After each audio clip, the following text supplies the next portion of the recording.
went around the country saying that abductions, extrajudicial killings would never happen at our watch.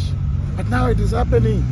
It has been happening, and we are trying to normalize it as we are here mourning and grieving about these 4 who have gone missing. We are also aware that 2 young men were killed in Nakuru. It's in circumstances that are very clear that those involved are security personnel. I want to say we cannot be told that the police do not know.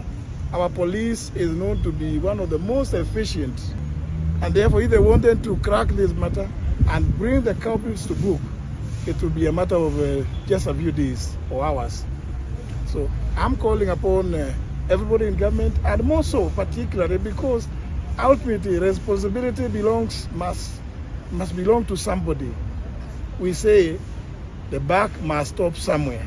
In this case, the president is the president of the Republic of Kenya, head of government, and commander-in-chief of all defense forces. Therefore, Mr. President, I'm calling upon you now to order an end to these abductions, which you promised, killings, extrajudicial killings,